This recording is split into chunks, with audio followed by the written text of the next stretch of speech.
Welcome to the fourth segment in Flipping the Tables special series from the September 26th through 28th Terra Madre Americas event in Sacramento, where Roots of Change hosted the Slow Meat Pavilion, dedicated to promoting the livestock grazers producing the healthiest and most environmentally positive meat.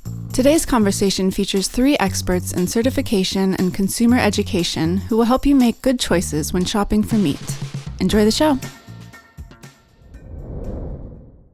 Thanks for joining us. You're in for a real treat. We're doing a live podcast tonight to talk about who can you trust, understanding the range of regenerative certifications on meat packaging. As Matthew said, I'm Andy Naja-Riese. I'm the CEO of the Agricultural Institute of Marin, and I'll be the moderator for tonight. And we're really proud to sponsor this session for today. And again, really love working with our partners at Roots of Change. So the Ag Institute of Marin is a Bay Area nonprofit, and we work to connect and inspire communities, farmers, and producers in order to create a healthy, earth-friendly, equitable, local and regional food system. And by a show of hands in the audience, how many of you shop at your local farmers market? All right, so many hands up, and people trust their local farmers. So in California, we operate what are called certified farmers markets. So there's an actual certification process to make sure that farmers are growing what they sell. And at the Ag Institute of Marin, we take it a step further. We actually have one of our own first of its kind integrity departments where we actually go and visit every farmer, fisher, and rancher to learn more about their practices before we allow them to participate in our markets. And about 2 years ago, we worked with a few partners, including Knuckleball Ag Services and some of our team members, like Chase Pennington and some others, and we actually created a livestock marketing integrity program where we use processes like source verification, using records review to make sure that people that are selling livestock products are in fact using specific types of practices that are favorable, beneficial to the land, animals, and people. But we also rely heavily on third-party certifications. And tonight we're going to unpack third-party certifications for meat products. And I'm really delighted tonight to have two amazing national experts joining us. So we have Carrie Balkcom, the Executive Director of the American Grass-Fed Association. Good evening, Carrie. Thanks for joining us. And we also have Elizabeth Whitlow, the Senior Advisor and Executive Director Emeritus of the Regenerative Organic Alliance. Thank you for joining us tonight, Elizabeth. Thanks for having me here. All right, so let's kick things off. So we'll start with Elizabeth. So tell us, what is the Regenerative Organic Certified Program, and what does it cover that other labels don't? I will tell you, but first I do want to ask you, how many consumers are impacted by the work you do? How many markets, how many people do you reach? Because what you do is pretty extraordinary, and I love your program. Oh, thanks for asking me that, Elizabeth. So we have 9 certified farmers markets. We work with about 400 small to mid-sized farmers, ranchers, food makers, and artisans, and we reach about 40,000 people per week, which translates to 2 million people annually. Amazing. Thank you. Thank you for your work, Thank you so Andy. much. Yeah, that's great stuff. So, and I live in the Bay Area, so I really appreciate your work. So I'm the founding executive director of the Regenerative Organic Alliance, which was inspired by the Rodeo Institute, Dr. Bronner's, and Patagonia. About 2018, these organizations came together and they wanted to come up with a way to really create a standard for regenerative, this word that was starting to be more and more popular. They wanted to codify it and make this aspirational standard for regenerative that started with organic, because these are 3 organizations that had their roots deep in the organic sector for their entire existence. So they really wanted to start with organic, and then they layered in 3 different pillars. They looked through the lens of the health of the soil, the health of the animals, and the health of the people, the farmers and the farm workers who work on the farms. And so I was the lucky one who was selected to oversee the pilot program and then launch our certification program in around 2020. Right in the middle of a global pandemic. We finished up our pilot program, and then we started getting ready for the launch of the real program, which started around 21. I left the program last year. I'm still on the board, as you mentioned, and a senior advisor, but we've grown by leaps and bounds. Last year, when I left, it was around 15 million acres around the world, about 100 countries that we're able to operate in, and we're continuing to grow. A lot of market demand for this. I think organic is really the brightest spot in the food market. It's growing at 2 times the rate of the conventional food market.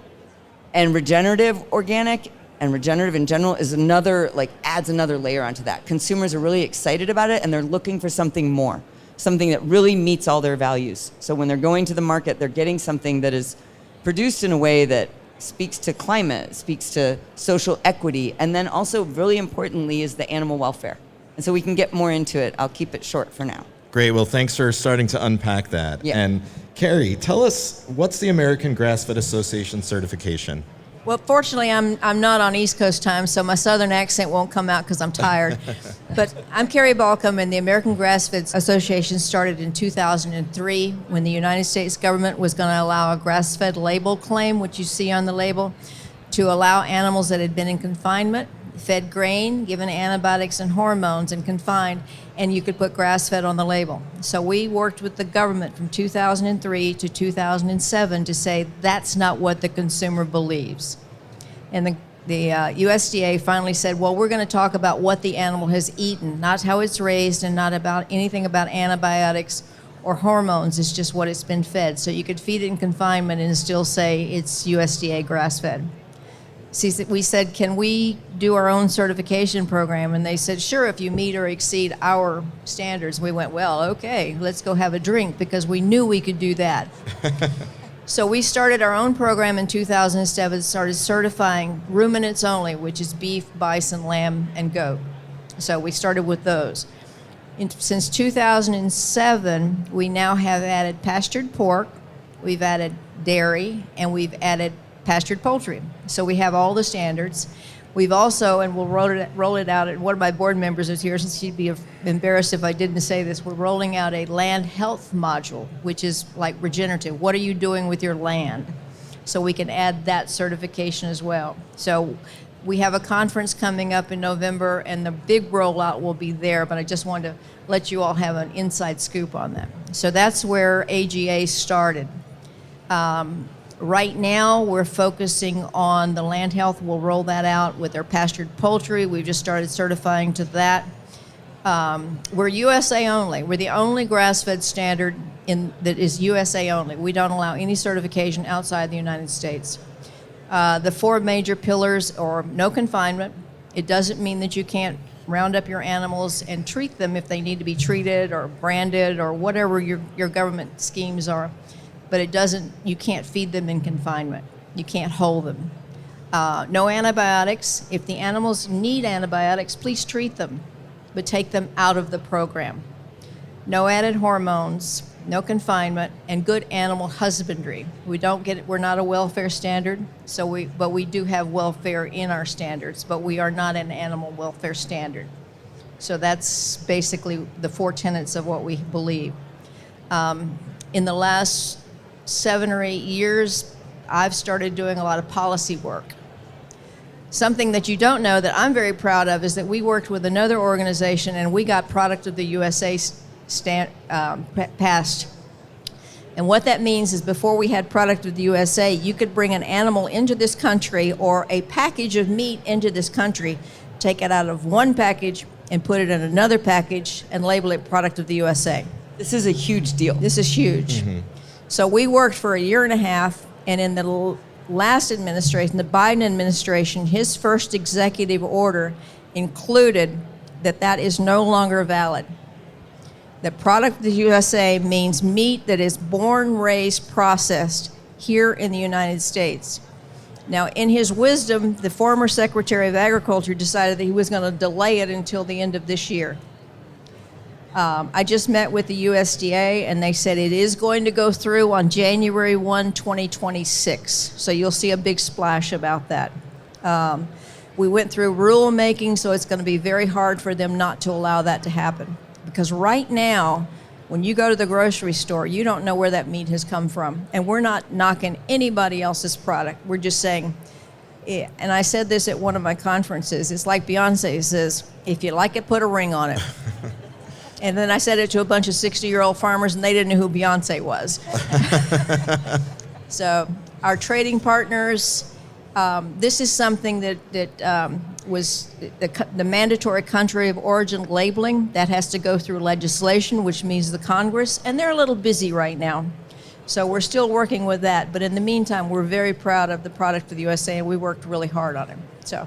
Well, thanks for sharing that, and congratulations on that policy win. So, Elizabeth, with ROC, Regenerative Organic Certified, so that program does occur in the USA and also in other countries as well. Can you tell us about how it differs across countries? Well, it doesn't really differ across countries. The same standard applies. We use the baseline of organic, and there's the international equivalency agreements with different countries, but anything that comes into the U.S. that has an organic claim on it needs to meet the National Organic Program. So that's the USDA's version or the law that we have here for organic. The way we do our program in other countries is it needs to be EU or National Organic Program equivalent. And then we work with certifiers in those countries. So they're using local auditors who speak the local language, understand local customs and practices.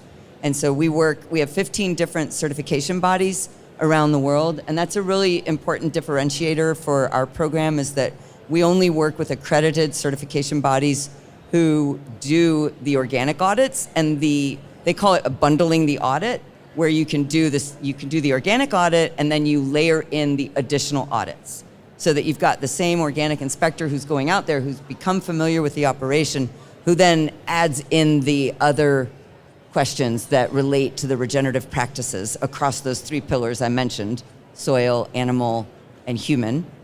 And if you're not a livestock operation, then you don't have to undergo an animal welfare audit. If you're not a commercial livestock operation, you don't have to undergo an animal welfare audit. So, Elizabeth, earlier today we heard Caleb from Fogline Farm. He said he doesn't like to use the term regenerative because there isn't a clear definition. So tell us, what does regenerative mean to you?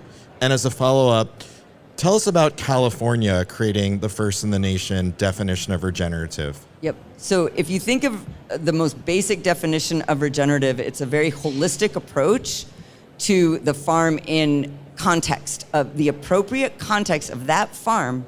It's very site-specific. Its location on this planet, the type of soil, the cultural practices, and the crops that those farmers are growing. So that is a broad definition of regenerative.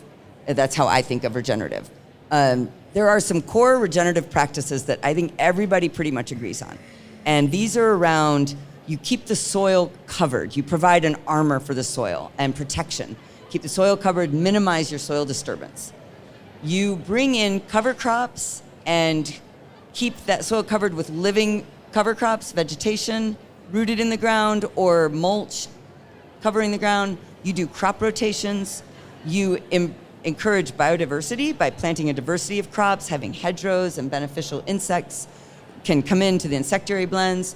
You also bring in animals whenever you can, because it's been proven that when you've got animals out there, when a ruminant is grazing in the ground, there isn't something that happens between the saliva of that ruminant and the soil microbiome, and it builds healthier soil.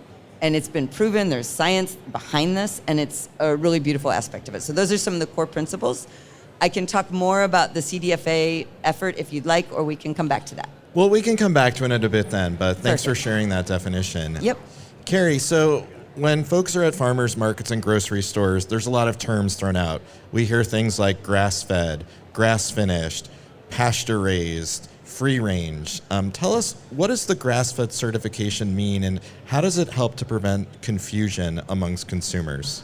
Okay, well, until 2017, the Agricultural Marketing Service for the USDA had a definition for grass-fed. Then one of the big players in the confinement feeding operation wanted to do a grass-fed label claim, so the government threw that out. So that's one of the big things that happened. I just met with the USDA last week. The term grass-finished allows you to feed grain. So when you see grass-fed, grass-finished, you're not really sure. The USDA, the labeling service, still uses our definition for grass-fed, and they're now recommending that you use a third-party certifier to prove that it is grass-fed. There are some other certifications out there, but we're the only one that's USA only. As far as free range, yeah, okay. As far as pasture raised, for poultry, they have just come out with a definition for that, but it hasn't been, we're going to bring that out at our conference. But for all of these poultry things that you see that say pasture raised, be very suspect unless you know the farmer. You've got some great farmers here in California. You've got Pasture Bird, you've got Alexander. There's some other smaller ones that I don't know the names of, but I'm not going to knock them because they're doing great things. There's an organization out there that we work with on our standards for poultry called the American Pasture Poultry Producers Association, which is a mouthful, so just remember APA. It sounds like a sneeze, APA. APA, folks. Yeah, American, and their standards and their protocols will let you know that those birds have actually been out on pasture. So it's a work in progress, but we're working on it every day. I'm going back to Washington in 2 weeks. You go to Washington all the time, but right now we're getting a lot of the bobble-headed doll. Yeah, we're going to do that. Yeah, we're going to do. They're a little busy right now, so that's it. Thank you. And Elizabeth, for you, how do you see regenerative being different than other types of terms used on meat packaging? Yeah, I mean, Carrie really covers that well as far as like how the free range and the pasture, like these are really things that they're claims that don't have any substantiation. It's very similar with regenerative. It's the Wild West. Regenerative has become a really big buzzword. There's a lot of market growth. There's a lot of opportunity. Therefore, everybody's coming in and coming up with their own version of it, which is why the California Department of Food and Ag got involved in this like a year and a half or so ago, and I was invited to be on that working group, and that was a real privilege, and I got to work with some amazing farmers from around the state of California, and there was a lot of really, really vigorous debate and discussion. And I think really what a lot of it comes down to when people are talking about regenerative is there's a big focus on outcomes, having it be an outcomes-based program. And at the Regenerative Organic Alliance, we really look at practices like how you get there matters. As Jeff Moyer from the Rodeo Institute used to point out, like he lived in Pennsylvania, he had farmers nearby could throw a bunch of coal dust on the ground and their soil organic carbon would be off the chart, but they didn't get there in a really great way. So outcomes, how you get there matters. And so we really, at the Regenerative Organic Alliance, look at this combination of outcomes and practices. At the CDFA, after a lot of debate, a lot of public input wanting to see organic as a baseline, that's not where it landed. It's a pretty rigorous definition, but it includes a lot of outcomes that I'm not sure who's measuring those outcomes, how it's going to be measured, and how that will be determined. So it's a bit problematic, but the CDFA was also really clear very early on. It was not supposed to be for a marketing claim. It was strictly for programs and policies so they could decide how to give state money to farmers who were implementing these good practices. So that in itself was really laudable. Yeah, and I think we're really eager to see what comes out of the process and Yep. how that's going to be implemented. Totally. So, Elizabeth, can you give an example? What is a regenerative practice? Describe what that actually means. Well, okay, so if you think about when I was talking earlier about minimizing the soil disturbance, a lot of farmers have started innovating around using a roller crimper, where they plant a cover crop, and then they come in later with a roller crimper, a device they drag behind the tractor that crushes down that cover crop, and it basically performs, like it lays on the ground and it performs as a mulch, and it keeps the moisture in the soil and it keeps the weeds from coming up. And then they go behind that with a no-till drill and they will plant seeds into that mulch. So that's a really good example of one practice. But there are many, many practices. There's many ways to be regenerative and to apply the different principles across the board.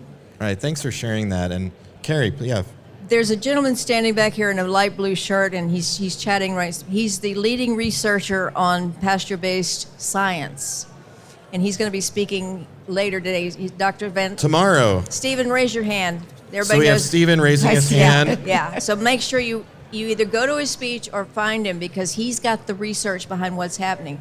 We have a lot of people, like Elizabeth was talking about, we have a lot of people that are doing no-till drilling, where they just go in, they don't turn the soil. They just drill down in it to replant and those kinds of things. Those are small things that you can do.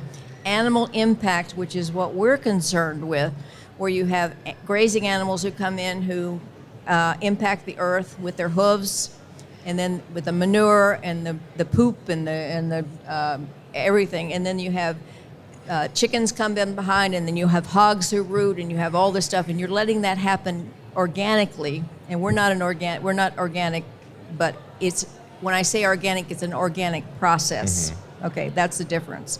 But make sure you pick on him a little bit. So folks have to come back tomorrow, so we'll see you here all day.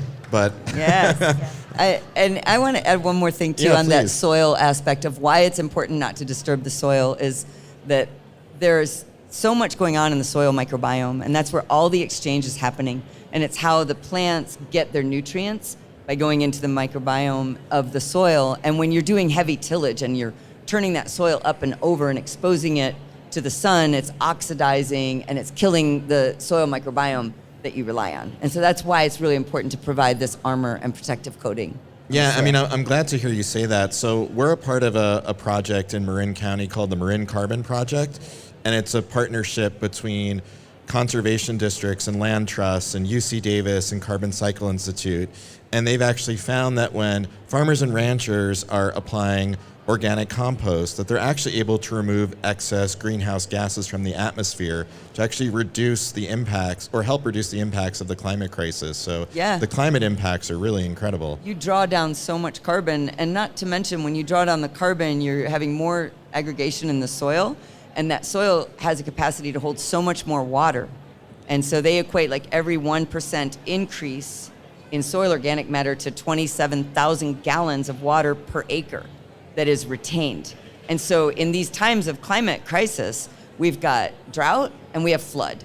And so any chance a farmer has to hold on to grab more rain and keep it in the soil, or to keep it when it's flooding, is going to be that much better for that farm, that much more resilient. And it's clear that agricultural practices that are regenerative and grass-fed really help to reduce the impact of the climate crisis. And agriculture, livestock operations are a climate solution, and I think it's important we recognize that. We get dinged all the time because animals are bad for the planet and this and that, but imagine a world without animals on the land. And there's so much land that cannot be used for arable crops. You cannot farm it. And that's where this all comes into play, and it's a big thing, and we can't just take little pieces here and little pieces here and little pieces here. And if you want to know the thing about the saliva and the thing with the methane, there's a book out there, and if you want to read it or you can find it, it's called Sacred Cow. Mm-hmm. And Diana talks about that relationship, and I think Stephen does too, about the relationship between the animal back on the pasture. And I was raised on a cattle ranch in South Florida, so it was something that we knew, because of the way it happened. But a lot of people think it's animals on the land. Well, don't take them off the land, because what happens then? It's a part of the whole biodiversity of the earth. Okay, so everyone listening, we have our homework. We have to read Sacred Cow and hear Jeffrey talk tomorrow. Yes. So those are our two. Stephen. My apologies. Yeah. Blue shirt, Stephen. All right. So Carrie and Elizabeth, tell us about what types of enforcement or auditing practices are used for your certification programs. Why don't we start with Elizabeth? Sure. So as I mentioned earlier, we only work with accredited certification agencies, and so they have inspectors who have to meet certain qualifications, have certain number of audits under their belt, certain number of years of auditing before they can be approved to do the regenerative organic certified audits. And so that is a really important aspect of this third-party verification. When you've got a regenerative claim by a first party where they're going out and doing the inspections themselves, like, you're going to need, there's a problem there, and you really want to look more closely at that, so that you just always follow the money, right? Mm-hmm. And so these third-party verification audits, there's a solid wall and a conflict of interest, so they're not making decisions to benefit their own wallets. And how about Carrie? What types of enforcement is used? We have a really neat system because we have a lot of small producers, and we work with these small farms, and we have a system set up where their veterinarians can do the inspection, but they cannot have a financial interest in the farm or ranch. And if a veterinarian signs false form, they're not going to be a veterinarian very long. We work with natural resource conservation service people. We work with extension agents. We also work with some of the people that you work with. We come out to each farm at least every 15 months. And the reason we do it every 15 months instead of every 12 months is that way we see the farms at different times of the year. So you're not pinged, if you're in the wintertime and that kind of thing. And so a lot of the average farm in the United States for cattle is 50 head. So you can't put a very expensive inspection on them and expect them to survive. So there's some retailers that expect make you use different certifiers, so we work with them as well. We have some larger producers and a lot of small producers. We're just taking on a new dairy label, grass-fed dairy, that are going to bring in 50 Amish farmers. They don't have internet, so it's a nightmare for my staff to work with. But anyway, that's 50 dairy farms that we're saving, that we're going to have a premium for. So it's one of those things. So yeah. That's really incredible. Yeah. It's really commendable. We work with Amish farmers as well. It's very challenging, but also really, I find it fascinating. Yeah. You call the neighbor and say, like, could you go let Wendell know we'll be calling tomorrow at noon, or so, Mr. Zimmer will come back at noon. Or they call you at 4 o'clock in the morning and you take the call. Yeah. Right. So, Elizabeth, certifications, there's a cost to them, and it can be expensive for particularly a small or a mid-sized farmer or rancher. So how do you provide support to those who are smaller operations for certification? Well, that's a really fair question. And I would say, first off, like, why is it that we have to have the farms who are doing such great work pay the money to show the good work they're doing? And I wish things were different. Yeah. There is the cost share program for organic inspections that is administered through the USDA, and farmers can get up to $750 back per scope, so if they have 3 scopes, they'll get all that money back. We don't have that for Regenerative Organic Certified. It's a new program. There's a new CEO now that I've stepped down, and he is vigorously working out there, raising funds, looking for money, and really wanting to offset the cost for farmers. And the other part, though, that we require the brands who are going to use the Regenerative Organic Certified claim on pack, they have to demonstrate they're paying a premium to the farmers. And so that's a way that we want to drive that support back to the farm at the end. And then what about Carrie? Is there a cost for a producer for grass-fed? We have a very small per year fee. It's $200 a year to be a member of AGA. And then we have a very small per head fee. So every animal that you run through the program, you pay a very small fee. For ruminants, it's $1.50 per head. For smaller ruminants, 50 cents, 25 cents, things like that. I did have one woman one year call me and she said, we slaughtered 2 animals this year. She said, I kept half. I said, don't send me $1.50, please. So it's very cost effective for them. So if they put 50 animals through the program, they send us $50 in addition to the $200 a year they pay. A little political here, but every animal that's harvested in the United States at the slaughterhouse, they collect $1 from the producer, and that money goes into a checkoff program. And all of that money, the majority of that money goes to one organization in the United States, the National Cattlemen's Beef Association, and they take that money. We get none of that money, so it's a tax to the producer, but they don't have any say in how it's spent. So that's another thing that we're working on right now on the policy level, is to make that a little more equitable for all of the ranchers and farmers in the United States. So that it's very cost efficient. We have to charge something because we got to keep the lights on, but we keep it as low as we can. Those are really good fees, actually, $200. The ROA charges $250 for farms that have under $1 million in sales, and $500 for farms that have over $1 million. And that's the flat rate. And then they do have to pay for the inspections, but the idea of bundling with the organic means they don't have to pay for an inspector to come out twice, and the inspector simply stays. The social, I haven't even talked about the social. Yeah, I want to hear more about the social justice component of ROC. Yeah, social fairness component is about fairness for the farm workers and ensuring that farm workers are getting paid a living wage, which is actually really, really hard, and most farmers don't get a living wage. And so what we learned after our pilot was we have to just have transparency. What is a living wage for this region, for this region where that farmer is, because it's different in California to Indiana. What is a living wage, and how that farmer is working towards getting to paying the farm workers a living wage. There's also a lot of protections for farm workers in there. There's no child labor, no trafficked labor, and shocking how difficult that is in the global north. It's really challenging. There's a lot of trafficked labor here. Farm workers, now with this current climate, I won't even touch that right now, but I'd say 70% of agricultural labor was coming from undocumented individuals. And so we've got real crisis in farm country. And there's a real crisis for farmers because they're losing farm workers, and farm workers can't come to work because they're terrified. So it's just a really complex area.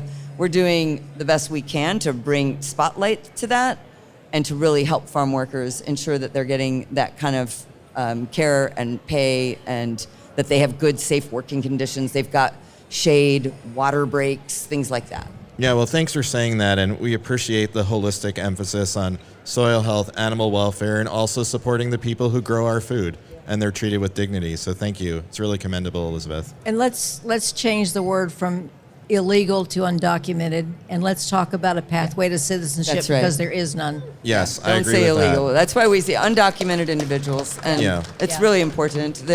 They contribute so much to our economy, and we would not be here eating without them, or in buildings that get built, or any restaurants, all the things. So one thing I would assume with certifications that producers can receive a premium for wholesale and retail costs. That also brings up concerns about, well, for folks with limited incomes or people shopping on a budget, how can they access regenerative or grass-fed products without breaking the bank? Well, you and I talked about this a little bit ago, and this is something I'm a big promoter of. And if you were here for that last session and saw the whole animal butchery and like this whole idea of buy a deep freezer. $75 will get you a brand new deep freeze, or you can look on Facebook Marketplace or Craigslist, I'm sure, and find one for probably less, and buy a whole animal or a half an animal with your friends or your neighbors. Find your local ranchers and go buy those animals directly. It's the most amazing way to support a farmer. Processing of animals is so challenging. You would not believe how much we would be able to talk about as far as like small scale, amazing regenerative ranchers getting their animals to market, to get slaughtered and processed. It's really challenging. But if you buy a half animal or whole animal, you're gonna save a lot of money. It'll be $6 to $8 a pound instead of what you're paying in the store. So that's how I would recommend it. Same here. Great. If you can buy a partial animal and put it in your freezer. I mean, if you look at the whole animal, that's not all steaks. Yeah.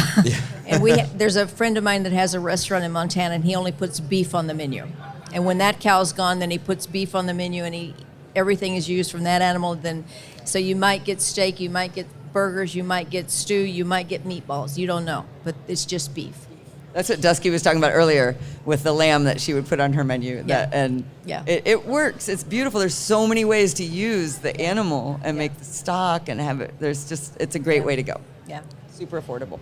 So our audience has stayed with us, 7:35. Thank you. You're real troopers. Thank you for sticking with us. We'd love to hear your questions. What would you like to know about certifications? I'd like to know, how do you find those farmers?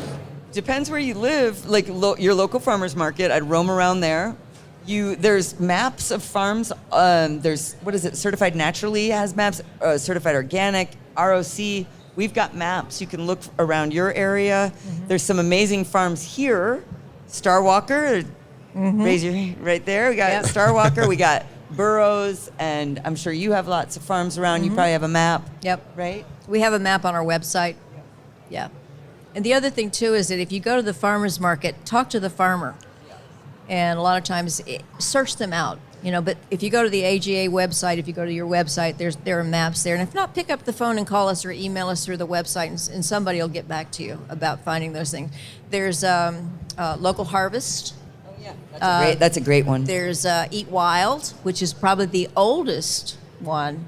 That was started by Joe Robinson many, many, many years ago. But Eat Wild is great. And then there's several others. But just email through the websites, either hers or mine or some of the others, and you'll find them. They're out there. They're definitely out there looking Yeah. for you. Yeah. Yeah, and we definitely recommend when you're at your farmer's market, talking with your farmer or rancher to learn about their practices. It doesn't get more authentic than that. So we are going to do one final question before we wrap up. I'll take this one, Matthew. So where do you see regenerative and grass-fed certifications in the next 5 to 10 years? And do you feel like there'll be niche parts of the industry, or do you think they'll become more mainstream? I'm sure they're going to keep growing because these are the brightest spots in the food market right now. Consumers are becoming more and more aware of this. Consumers do not want chemicals in their body. They're worried about, like, baby food has grown. It's got 50% of the organic market share, baby food, because moms and parents don't want their babies eating food that has these kinds of synthetic pesticides. I think nutrient density is going to be a huge issue, a huge kind of interest, and nutrient density is going to prove itself out with regenerative and grass-fed products. Hands down, it's already being proven out over and over again that the nutrient density in so many different ways is trumping everything you get from conventional food. Food grown in depleted soil is depleted. It's not going to feed or nourish you or your family or the planet. Yeah. So. And Carrie, what are your thoughts?